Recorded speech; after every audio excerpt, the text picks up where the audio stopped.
My husband's best friend made a bet. He was sure I'd break down when they handed me the divorce papers on Christmas Day. Women are so predictable, he laughed. Brandon just grinned as he signed the papers and passed them to me. My response. I wrapped a gift for them. Their smiles fading when they saw what it was. Do you think she'd cry when she reads the papers? His friend chuckled from the living room. They had no idea that I was standing just outside, holding a tray of drinks. My heart raced. My breath was caught in my throat, and my pulse was pounding in my ears. Brandon's voice echoed from the other room, smug and certain. She'd fall apart. Women always do. That was 5 days before Christmas. Before we dive deeper, I want to thank you for being here. If you believe no woman should ever feel powerless in her own home, go ahead and hit that subscribe button. It's free and it helps us reach others who need strength, not silence. Now let's continue, but this story didn't really start there. No, the unraveling began way before they made that bet on my tears. It began with laughter, always with laughter. You know, I could leave you tomorrow, right? Brandon would joke at dinner parties, his eyes sparkling with fake affection as his hand rubbed my shoulder. Everyone would laugh. So would I, but inside? Something inside me shriveled up. It felt like a knot tightening behind my ribs. No one saw the weight of those words, how often they came, how easily they rolled off his tongue. They didn't notice.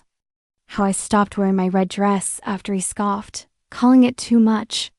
Or how I started to gauge his tone before I spoke, always afraid that one wrong word might turn into a speech about how flawed I was. Brandon never shouted. He never raised his hands. He was smarter than that. His words, though, they were like, knives wrapped in honey. Don't embarrass me in front of my boss. You know, you're lucky I'm still here. What would you do without me? Each comment came with a grin, a laugh, a clink of his whiskey glass. And I learned to smile. At first. I defended him. To my friends, I said, he's just sarcastic. I told Jenny, my childhood best friend, when she caught one of his remarks at a barbecue, he didn't mean it that way. She wasn't convinced. He doesn't have to mean it, Jenny said. You're starting to disappear. Maybe I was. I stopped posting on social media. I started missing book club meetings. Calls from my sister went unanswered more often than not. My world? It became smaller, centered around Brandon's moods, his rhythms, his rules. He liked control, subtle control. When my mother visited, he reminded me loudly about how messy the kitchen was when I forgot to pick up the dry cleaning. Useless, he'd mutter under his breath, just loud enough for me to hear, yet quiet enough for him to deny. Still, I convinced myself this was just marriage. Maybe not a fairy tale, but stable.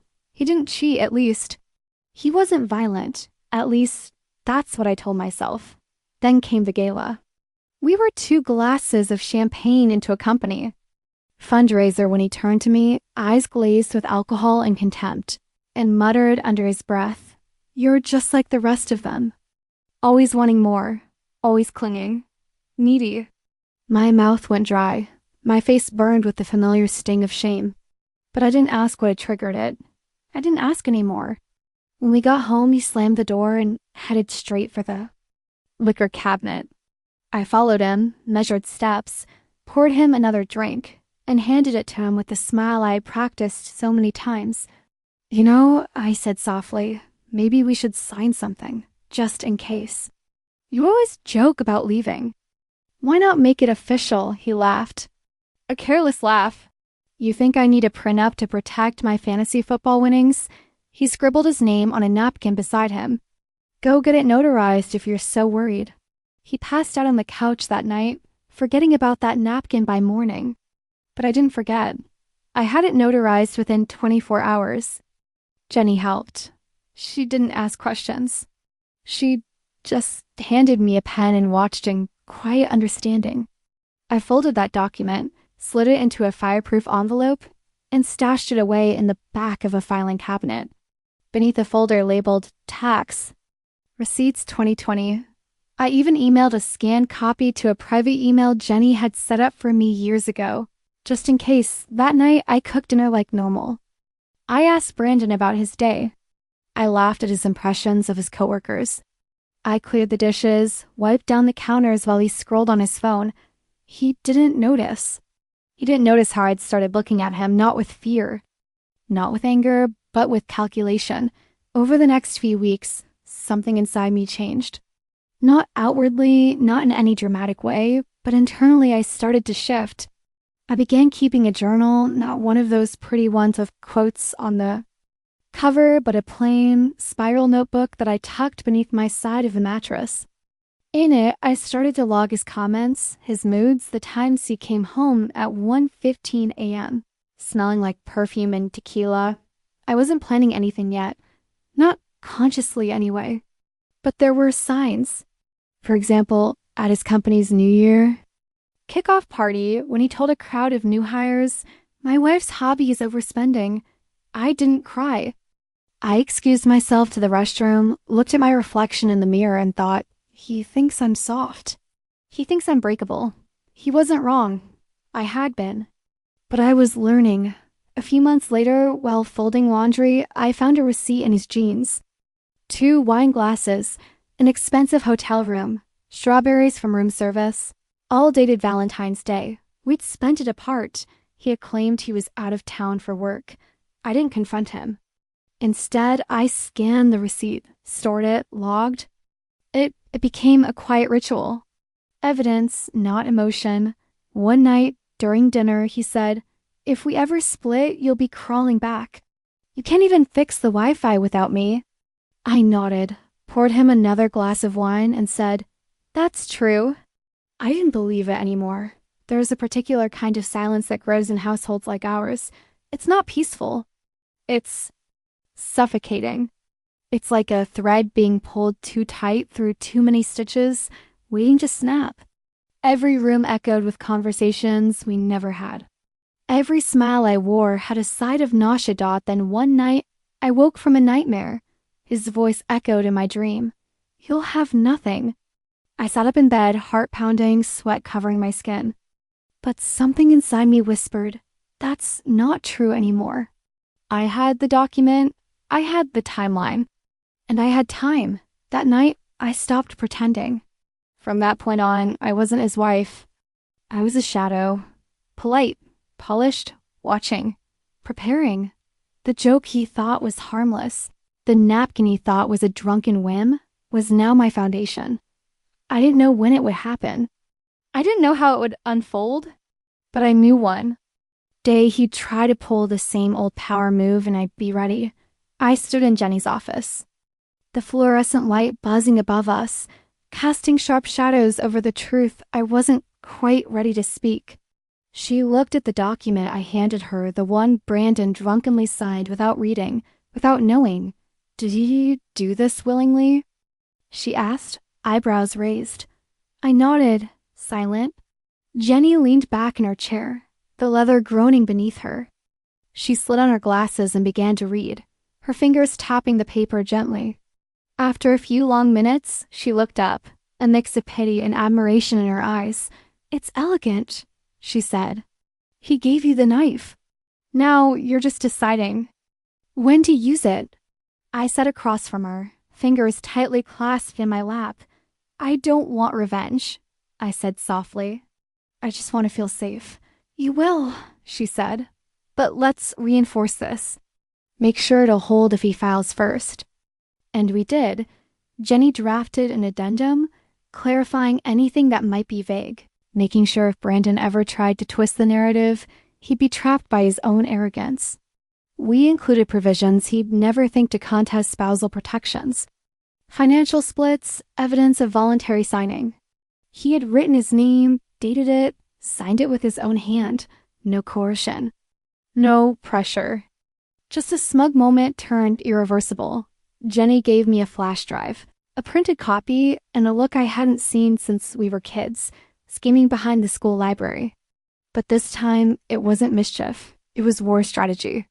And we were playing the long game.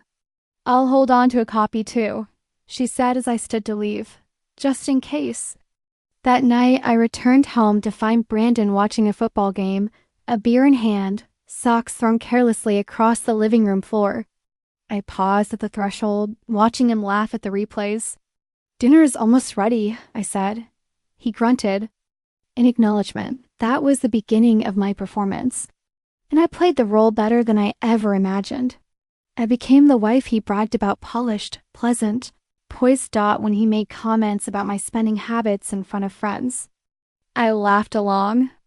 When he boasted about his promotion at the company's annual party, I kissed his cheek and toasted him with a bright smile, even though I knew he only got the job because his supervisor wanted him out of his current department. I no longer argued. When he was cruel, I complimented his taste in wine, his choice of restaurants, even his new aftershave, even though it didn't smell like the one he used when we first met. He thought I was softening. What he didn't see was that I was sharpening. Brandon began to relax again, believing the fire in me had burned out. His behavior grew more careless, more entitled. He started coming home late with no excuse. His phone stayed face up on the counter, messages flashing across the screen from numbers saved without names. I saw one message from me, "Tonight. Same hotel." He left for the gym 10 minutes later. I opened our shared laptop, synced his phone's data to my cloud folder, and forwarded the screenshots to the private email Jenny had set up for me. I didn't cry. I didn't even flinch. Instead, I went into the kitchen and made lasagna his favorite. He came home to a hot meal, a warmer smile. It was the best meal he'd had all week. A few weeks later, at a barbecue, his best friend Nate cornered him near the grill, beer sloshing as he gestured. Animatedly, "She'd fall apart if you leave her, man," Nate laughed. "She's too dependent. You've got it made." I was standing a few feet away, carefully arranging the fruit tray. I didn't flinch. Instead, I placed the strawberries in a perfect spiral. One red slice at a time. Brandon joined me moments later, wrapping his arm around my waist and pressing a kiss to my cheek like nothing had changed. "You look beautiful today," he said. I smiled. "Thank you, sweetheart." The day after the barbecue, I started recording phone calls, only the ones that mattered. The quiet conversations when he slipped up, said too much, or laughed too hard at things no loving husband should laugh at. I labeled each file by date and stored them meticulously. It felt like I was playing the role of a spy in my own home.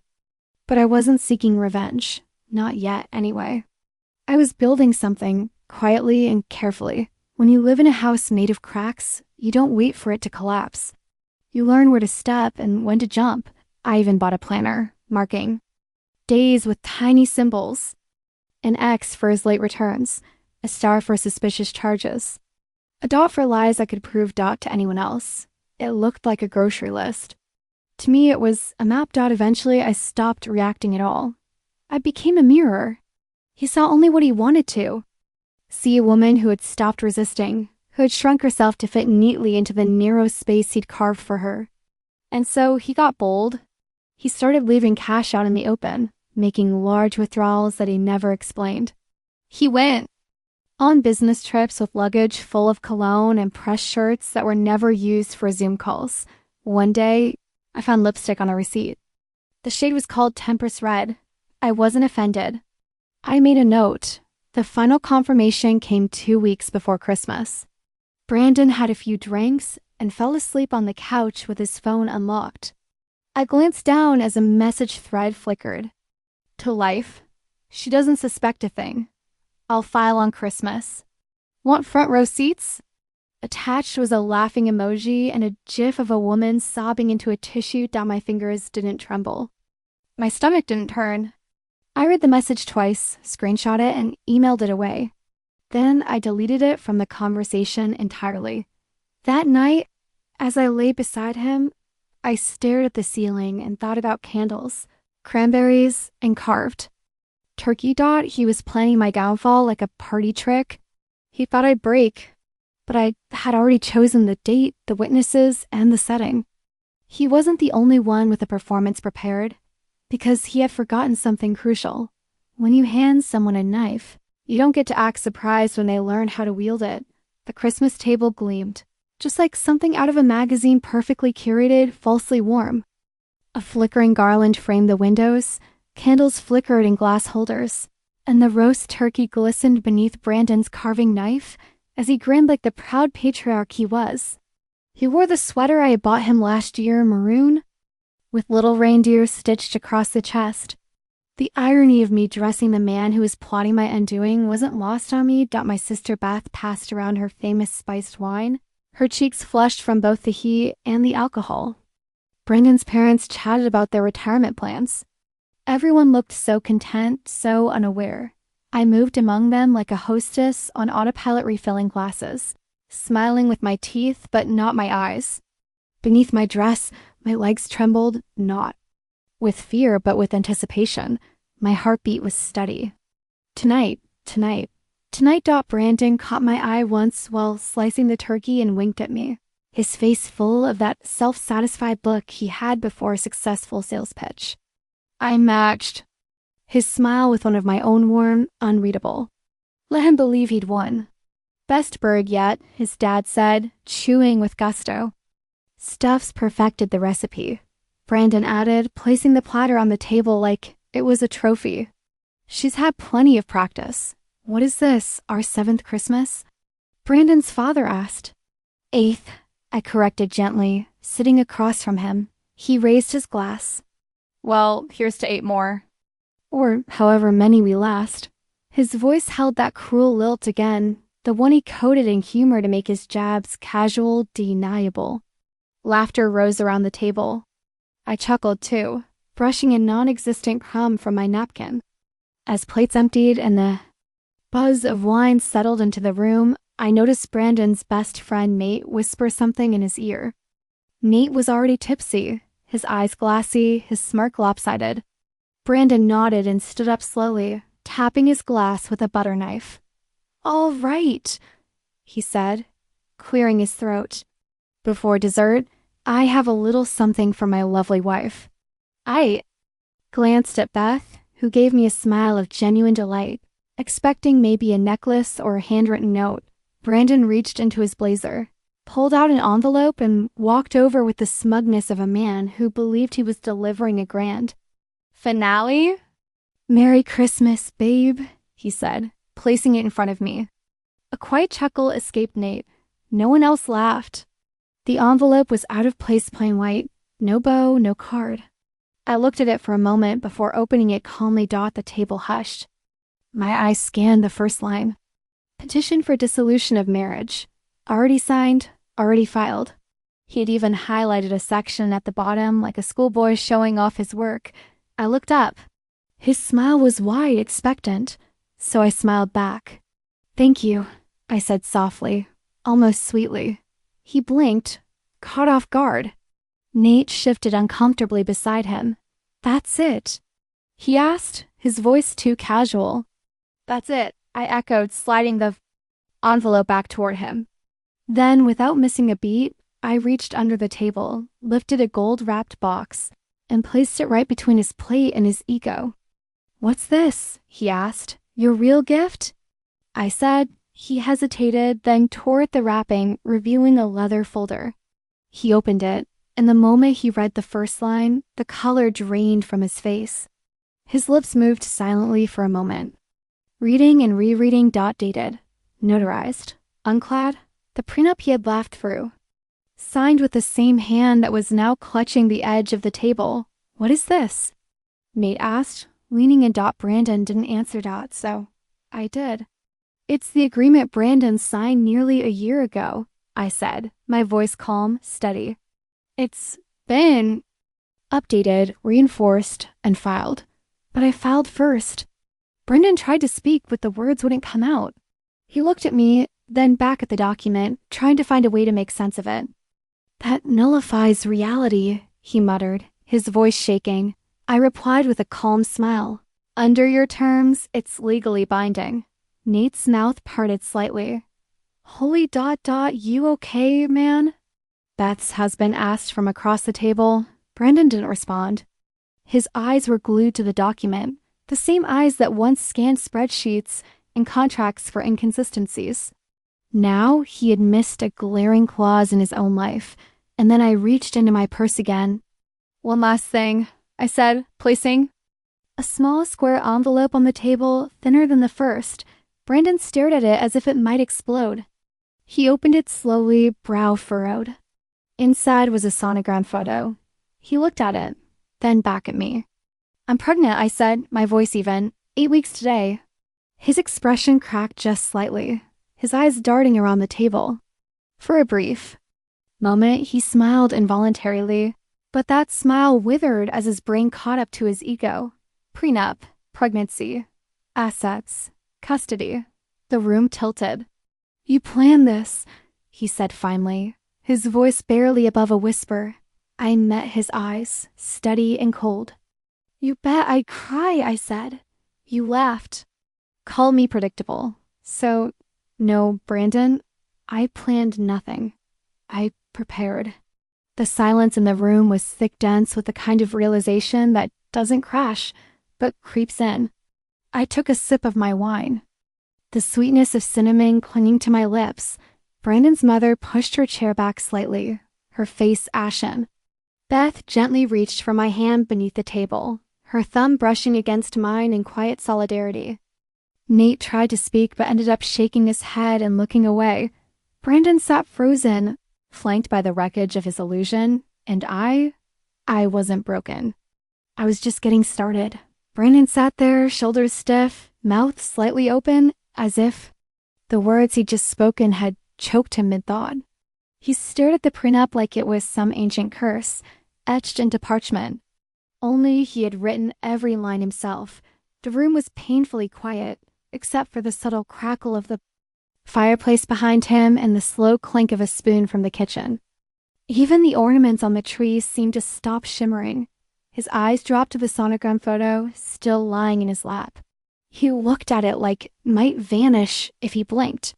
Steph, he started, but I stood straighter. No, I said just one word. Calm but firm. He blinked slowly, recalibrating, trying to figure out which version of me he was speaking to. His voice cracked slightly. You don't have to do this. Oh, but I'm not doing anything, I replied, lifting my wine glass without looking at him. You already did. To my right, his mother sat hunched forward, lips pressed into a tight line. The pearls around her neck trembled with every shallow breath. His father had removed his glasses and was cleaning them with the edge of his napkin, though they weren't smudged. Beth's husband reached for more wine and thought better of it. Nate, still seated uncomfortably at the end of the table, scratched. The back of his neck? The weight of his own smugness was now collapsing onto him, like a broken roof that my cousin Rachel stared at me from across the table. Wide-eyed, her spoon hovering halfway between her mouth and her bowl of untouched sweet potatoes, I scanned their faces slowly, taking in every expression, disbelief, shame, confusion, awe. It was better than any monologue. Their silence was the standing ovation I never needed to ask for. Brandon leaned back in his chair, running a hand through his hair. It was something he did when he realized he'd lost control. I'd seen it before during arguments with his boss, trying to talk his way out of a late credit card payment, or when a deal fell through and there was no one left to blame. He looked around the table as if someone might save him. I didn't. He stopped himself. You thought I'd beg, I said quietly. You thought I'd fall apart. He narrowed his eyes at me. Half right, I continued. I was. That was the moment I saw. Fear slip in. Not the theatrical kind. No shouting, no tantrum. Just a flicker. A sliver of something real in a man who had always seen consequences. As optional. Brandon opened his mouth again. But before he could speak, his phone buzzed against the polished wood of the table. He glanced at it, then another. Buzz, then a third. He picked it up slowly, unlocking it with a shaky thumb. And there it was. The email from Jenny, subject line, prenup confirmation. Legally binding. I watched his face twist in slow, quiet horror as he read the words. Each sentence tore a layer off his bravado. His thumb scrolled quickly, his lips parted. His skin paled. As he reached the bottom, where Jenny had signed it with the firm's letterhead and her usual touch of elegance. She had even attached backup copies with metadata timestamps and everything. "Tell her it doesn't count," he muttered, gripping the phone like it might change anything. Another buzz. This one was from his father's email app. Subject line: forwarded, signed prenup dated documents. Fayad, the man he once referred to as a legal dinosaur, had just received proof that his golden boy had handed over everything on a silver platter. Brandon lowered the phone like it had burned him. I turned toward Beth, who'd been quietly watching everything unfold. "I could go for something sweet now," I said softly, my voice almost cheerful. "Can you pass the pie?" "Which one?" she asked, recovering quickly. "Apple and whipped cream, please." As she began slicing into the pie, I stepped away from the table, moved to the buffet counter, and retrieved a clean plate. Brendan's eyes followed me, still wide. Still trying to catch up, I returned to the table and sat beside my sister, placing the pie gently in front of me. From my seat, I turned to him one final time that night. "I'll have the locks changed tomorrow," I said simply. He looked like he'd been struck. Then I picked up my fork, took a bite of pie, and smiled, not to provoke him, not to perform just. Because the cinnamon was warm, the crust buttery, and the taste reminded me of something I'd forgotten long ago. Peace. Brandon pushed his chair back, the legs scraping across the hardwood. "You think you've won," he said, his voice strained. I didn't respond. He didn't deserve a reply. He stormed out of the room, leaving the prenup, the sonogram, and the remnants of his pride on the dining table. For a few seconds, no one spoke. Then Beth exhaled sharply beside me. "I always hated that sweater," she muttered. Laughter flickered through the room, soft at first, unsure, but it grew. Rachel laughed nervously. Even Brandon's mother chuckled faintly, covering her mouth with a napkin before quickly looking away. I took another bite of pie and leaned into Beth. "Merry Christmas," I whispered. She rested her head briefly against my shoulder. There were no fireworks, no shouting, no overturned chairs or broken dishes. Just a quiet unraveling of power, measured in glances, documents, and a single slice of dessert. The room shifted that night. Not because I changed the dynamic, but because I reclaimed it. Beth stayed the night after Brandon slammed the door behind him. She just looked at me and said, "You're not waking up alone tomorrow." She didn't have to say more. We slept in the guest room, me curled on my side, one hand resting on the gentle rise of my belly. Her hand brushed mine briefly in the dark, wordless. And warm. I hadn't realized how tightly I'd been holding my breath for the past few years until that night. When I finally exhaled, it felt like someone else's breath. Someone I didn't recognize. By morning, Brandon was gone. No note. No call. Just silence. I came downstairs and found the coffee pot cold, the front door locked from the inside, and his keys missing from the hook. I made myself breakfast for the first time in weeks, without having to second-guess the clink of my fork or the sound of the toaster popping. By 9 a.m. I had the locksmith on the phone. "Emergency or standard?" he asked. "Standard," I said. Then paused. "But make it fast." He came that afternoon. A quiet man with kind eyes who didn't ask questions when I handed him Brandon's old keys and said, "Make sure none of these work anymore." When he left, I stood in the foyer with a new key in my hand and realized this was the first thing I'd owned alone in years. Not the house itself, not yet, but the feeling. The certainty. That evening, I moved into the master bedroom. It still smelled like his cologne, faint traces of something expensive and cold. I opened every window, let the December wind run through the space, stripped the sheets, and bundled them into trash bags. I found an old box of sandalwood candles. In the closet ones I used to love before he said they gave him headaches. I lit 3, set them on the dresser, and watched the light shift across the walls like they were dancing just for me. The next day, his mail started arriving, stamped with red ink final notice, past due, immediate action required. I stacked them neatly on a side table near the door. I didn't forward a single one. Jenny called that evening, her voice practically bubbling. "You won't believe this," she said. "You will." I replied. Brandon's lawyer called this morning. His face must have been priceless when he realized what you've been sitting on. I smiled into the phone, curling into my blanket. Is it official? I asked. He lost 70% overnight, she replied, and with a baby on the way. She paused for dramatic effect. He's going to be cutting a check so big, he'll need a payment plan. My smile widened. Not for the money, though that was a nice touch, but because I could finally sit in my own living room without bracing myself for war. I'm proud of you, Jenny added softly. That nearly broke me. Thanks, I whispered, for staying when I didn't even know I needed someone. You've always been strong, Steph. You just finally let yourself believe it. The fallout was quiet at first. Like snow melting instead of avalanching, some friends unfollowed me. Some chose sides. A few sent me cautious texts full of disclaimers. Like, I'm not taking sides, but others were bolder.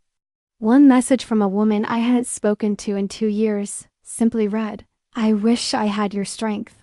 A bouquet of peonies arrived at my doorstep days later. No name.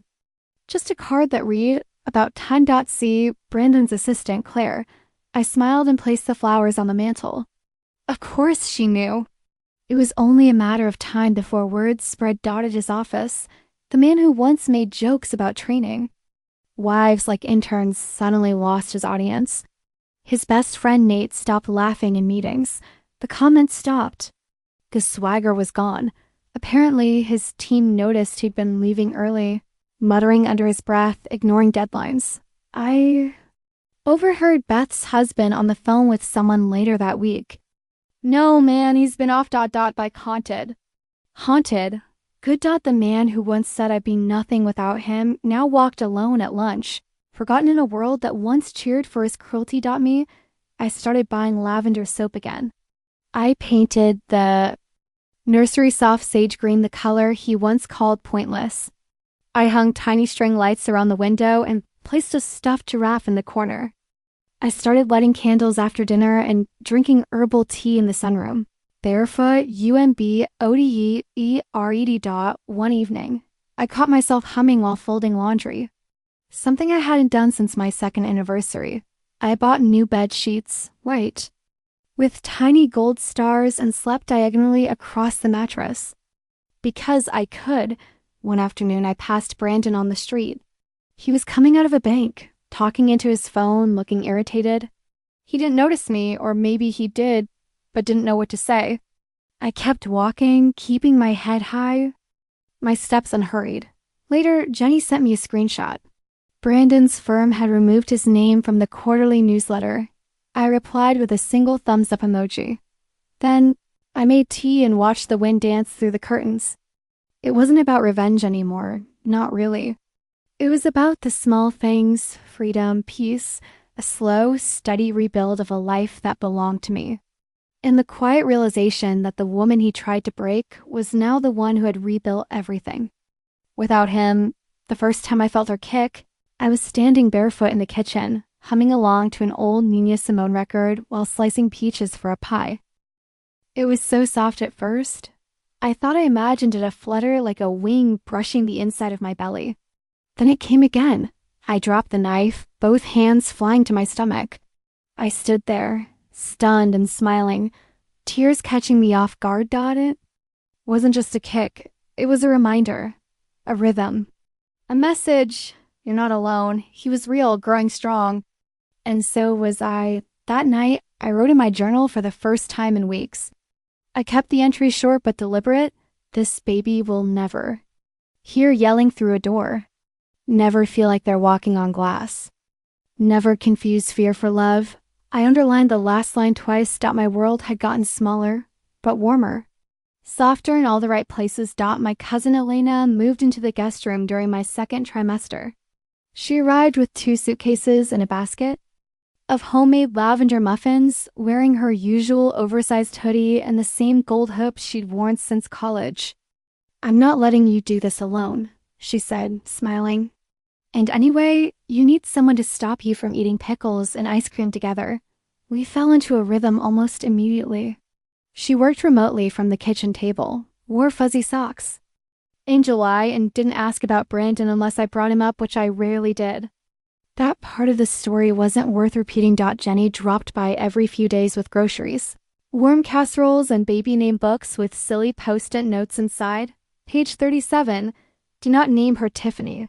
Not because it's a bad name, just because I had a Tiffany in middle school who cut my hair with safety scissors during art class. We laughed more in those months than I had in years. We didn't talk about court filings, lawyers, or any of the old wounds Brandon left behind. We talked about recipes, crib colors, what kind of stroller folded the easiest, and whether her ex was secretly stalking her Pinterest boards. It was the first time in a long time that silence wasn't something I feared, but something I shared. The baby's room took shape slowly. I painted the walls soft yellow and filled it with thrifted furniture I refinished myself, one coat of warm paint at a time. A rocking chair arrived in a giant box, and Elena spent 3 hours trying to assemble it before throwing down the instructions and declaring, "This is your villain origin story." We laughed until our faces hurt. One quiet Sunday, I pulled a box from the back of the hallway closet. I knew what it was the moment I touched it. The slight crackle of satin ribbon, the faint scent of cedar clinging to the edges. Our wedding photos. I sat on the living room floor and opened the lid. There we were, frozen smiles and vows wrapped in white lace. His hands are on my waist, my eyes full of dreams that had since burned to ash. I didn't cry. I didn't even flinch. I slid each photo into a separate envelope and labeled the box to release. Then I drove to the donation center, handed it over without ceremony, and walked away lighter. I stopped at a bookstore on the way home, bought a blank journal with a leather cover and thick ivory pages. That night, I titled the first page, "Plans That Are Only Mine." I wrote in it every evening. Some entries were long, some just a single word, but every one of them belonged to me. By the time Christmas came around again, the air inside the house smelled like cinnamon and pine instead of tension. The dining table was smaller, cozier, no theatrical centerpieces, no wine glasses used as weapons of charm. There was laughter, real laughter, the kind that bubbles up without effort. Beth brought her toddler, who kept dropping mashed potatoes on the floor and yelling, "Oh," with the pride of a magician pulling off a trick. My dad carved the turkey while Elena tried and failed to make vegan. Gravy. Jenny brought a date, her first in a year, and I didn't feel envious. I felt full, and next to my sister's son sat a brand new high chair, white with little yellow stars, holding the love of my life. My daughter, she had his eyes maybe, but the rest? Oh, my daughter cheeks are full and pink from the cold, her tiny fingers gripping the edge of her tray while she babbled nonsense like it was the most important speech ever given. I didn't spend the evening watching the door. I wasn't checking my tone. I didn't rehearse answers in my head or wonder if someone's compliment might trigger a jab. I was present. Every bite of food, every shared glance, every story told between courses felt like a celebration, not of survival, but of something new. After dinner, I curled into the armchair by the fireplace, my daughter asleep on my chest. Her tiny breaths warmed the fabric of my sweater. Everyone else had drifted to the kitchen or gone out for a late walk, but I stayed behind, holding her, surrounded by the kind of peace that used to feel fictional. I took a sip of my cocoa and whispered to her softly, "He said I'd be nothing without him." She stirred slightly, her fingers curling. I kissed her forehead and smiled. "Turns out," I murmured, "I'm everything without him." If this story of calm power and perfect timing gave you chills, hit that like button right now. My favorite part was when she slid that gold-wrapped box across the table. What was your favorite moment? Tell me in the comments below. For more stories of strength, smart revenge, and emotional justice, subscribe and tap the notification bell so you never miss a moment.